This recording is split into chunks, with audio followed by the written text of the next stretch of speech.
नमस्कार दोस्तों, मेरा नाम है प्रदीप चौहान। दोस्तों, क्या दक्षिण भारत ने अपना मूड बता दिया है? क्या दक्षिण भारत संकेत दे रहा है पूरे देश को? क्या दक्षिण भारत ने तय कर लिया है कि कमल का रास्ता फिलहाल बंद है? क्योंकि तेलंगाना में अभी हुए स्थानीय निकाय चुनाव में जो नतीजे आए हैं, वो नतीजे कहानी बता रहे हैं कि कांग्रेस की रिवाइवल की स्टोरी दक्षिण भारत से शुरू हो सकती है, लेकिन कांग्रेस के रिवाइवल की स्टोरी के साथ ही बीजेपी के खात्मे की स्टोरी की शुरुआत भी दक्षिण भारत से ही होगी। तेलंगाना में निकाय चुनाव में, स्थानीय चुनाव में, पंचायत चुनाव में कांग्रेस ने एक तरफा जीत दर्ज की है और जिसको लेकर कांग्रेस हाई कमान में बेहद खुशी है। रेवंत रेड्डी प्रियंका गांधी से मिले आके, क्योंकि प्रियंका गांधी ने उस वक्त जिम्मा संभाला था जब कांग्रेस को सत्ता में पहुंचाया था। राहुल गांधी ने बाकायदा ट्वीट के जरिए तेलंगाना की इस जीत का धन्यवाद किया है, लोगों को श्रेय दिया है, सरकार को अपनी। लेकिन ये कहानी सिर्फ तेलंगाना के पंचायत चुनाव तक नहीं है। इससे कुछ दिन पहले आपको याद होगा केरल के पंचायत और स्थानीय निकाय के चुनाव के नतीजे भी आए थे, जो कांग्रेस को एक तरफा जीत दिला गए। अब सवाल ये उठता है कि इस साल दक्षिण के 3 राज्यों के चुनाव होने हैं, केरल, पुडुचेरी और तमिलनाडु, और तीनों जगह बीजेपी फिलहाल कहीं कंटेंशन में नहीं दिख रही। केरल में कांग्रेस को जीत का प्रबल से प्रबल दावेदार माना जा रहा है, पुडुचेरी में भी कांग्रेस को फ्रंट रनर माना जा रहा है और तमिलनाडु में कांग्रेस डीएम के गठबंधन को जीत का प्रबल दावेदार माना जा रहा है। अगर ये तीनों संभावनाएं सच होती हैं तो फिर क्या होगा? फिर तमिलनाडु इंडिया अलायंस, केरल कांग्रेस, पुडुचेरी कांग्रेस, कर्नाटक कांग्रेस, यानी दक्षिण भारत में बीजेपी के लिए रास्ता बंद। क्योंकि आंध्र प्रदेश में बेशक बीजेपी चंद्रबाबू नायडू के साथ सत्ता में भागीदार है, लेकिन बहुत छोटे लेवल पर, उसको भी अब ना के बराबर ही समझो। तो ऐसे में ये पूरे देश को संदेश चला जाएगा कि दक्षिण ने तय कर लिया है कि वो भाजपा की विभाजनकारी राजनीति से दूर रहेगी, राजनीति पसंद, विभाजनकारी राजनीति को वो एक्सेप्ट नहीं कर रहे। वैसे भी दक्षिण भारत को पढ़े लिखे लोगों का इलाका माना जाता है, रेवेन्यू में भी सबसे ज़्यादा शेयर उनका होता है। आंध्र प्रदेश में जहां बीजेपी बेशक सत्ता में है, लेकिन इस वक्त अगर आप उस राज्य की पॉलिटिक्स को देखिए तो कहने को तो जगन मोहन रेड्डी की पार्टी दूसरे नंबर पर है, लेकिन कांग्रेस उभार पर है।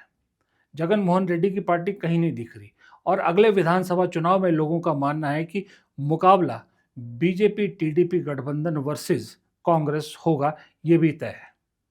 कांग्रेस तेलंगाना वाली स्टोरी या तेलंगाना वाला जो वो है अपना चक्र है, उसको आंध्र प्रदेश में पूरा करना चाहती है।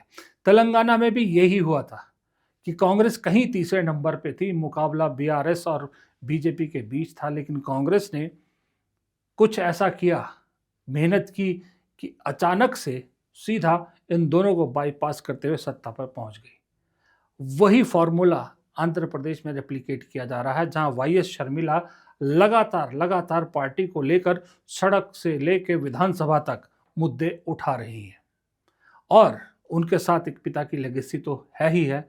और जो जानकार है वो ये भी कहते हैं कि राजनेता के तौर पे भी जगन मोहन रेड्डी से ज़्यादा परिपक्व वाईएस शर्मिला है और राहुल गांधी शायद इसीलिए उन पे इतना भरोसा भी कर रहे हैं। तो दक्षिण का फाटक अगर बीजेपी के लिए बंद हो जाता है तो कांग्रेस की रिवाइवल की स्टोरी शुरू हो जाती है, यानी दक्षिण में कांग्रेस आपको चारों तरफ दिखाई देगी। फिर आप थोड़ा सा उत्तर भारत में आइए, अगले साल पंजाब के चुनाव होने हैं। अगर पंजाब में कांग्रेस सत्ता में आ जाती है तो वहाँ भी कांग्रेस की पॉजिटिव स्टोरी और बीजेपी की नेगेटिव स्टोरी शुरू होती है, क्योंकि जम्मू कश्मीर में नॉन बीजेपी सरकार, पंजाब में नॉन बीजेपी कांग्रेस सरकार, हिमाचल में कांग्रेस सरकार, यानी दक्षिण के बाद उत्तर से भी सिकुड़ने की शुरुआत। और जिस तरह से अभी उत्तराखंड में हालत चल रहे हैं, वहाँ भी ऐसा लग रहा है कि बीजेपी के खिलाफ लोगों में बहुत रोष है और 27 में वहाँ भी चीज़ें बदल सकती है। फिर आइए आप नॉर्थ ईस्ट में, असम में अभी जो हालात है चुनाव के, अभी तो कांग्रेस बड़ी मजबूत स्थिति में पहुंच गई है। अगर वहां बदल गई चीज़ें तो फिर असम सिर्फ असम तक नहीं रहेगा, बाकी राज्यों में भी बीजेपी के खिलाफ, असम के छोटे राज्यों में बहुत आक्रोश है, वहाँ भी चीज़ें बदलेगी। यानी दक्षिण, उत्तर और नॉर्थ ईस्ट तीनों तरफ से बंद, फिर बचा क्या? फिर बीजेपी के लिए वही अपने पुराने ट्रेडिशनल महाराष्ट्र, गुजरात, मध्य प्रदेश, राजस्थान, छत्तीसगढ़, उत्तर प्रदेश, यही बचते हैं। लेकिन उत्तर प्रदेश में भी खुद कहते हैं, बीजेपी के लोग कह रहे हैं कि अगर आज चुनाव हो जाए तो अखिलेश की सरकार बनती है, वहाँ भी बीजेपी की स्थिति टाइट। राजस्थान में भी सब कह रहे हैं कि आज की डेट में भी अगर आप चुनाव करा लो तो कांग्रेस की सत्ता वापसी तय है, यानी वहाँ भी टाइट टाइफिस। गुजरात में चुपचाप कांग्रेस मार कर रही है, धीरे धीरे वहाँ पर कांग्रेस जो है वो बीजेपी को कमज़ोर कर रही है। उधर केजरीवाल भी अपनी कोशिश कर रहे हैं। अब ये सारी चीज़ें सही बैठते हैं तो 2029 से पहले देखिए क्या सिनारियो बनता है। 2024 में जो बीजेपी इतने सारे प्रदेशों में दिख रही थी, क्या 2029 तक उस मानचित्र पर पूरा बदलाव नजर आएगा आपको? भगवा सिकुड़ता हुआ सिर्फ बीच में दिख नजर आएगा? और अगर ऐसा हुआ तो 29 के नतीजे फिर बताने की ज़रूरत नहीं है, 29 में क्या होगा। लेकिन इस सब के बीच इस सारी संभावनाओं को सच करने के लिए जो लोग कह रहे हैं वो बात सही है कि दो चीज़ों का होना बहुत ज़रूरी है। पहली चीज़ तो ये है कि कांग्रेस समेत समूचे विपक्ष को ये मेहनत जारी रखनी होगी, बल्कि बढ़ाना होगा, क्योंकि बीजेपी वो पार्टी है जो कभी भी बाउंस बैक कर जाती है। और दूसरा, चुनाव का निष्पक्ष होना बहुत ज़रूरी है।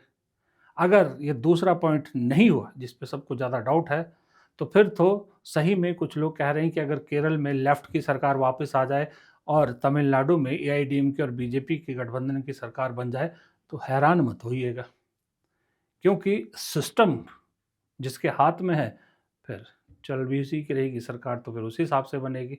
फिर तो पंजाब में भी कांग्रेस के लिए कोई मुश्किल, वो आसान नहीं है रास्ता। बंगाल में भी ममता बनर्जी के लिए रहा मुश्किल है। तो ये जो दूसरा पॉइंट है, इसका सही होना बेहद ज़रूरी है।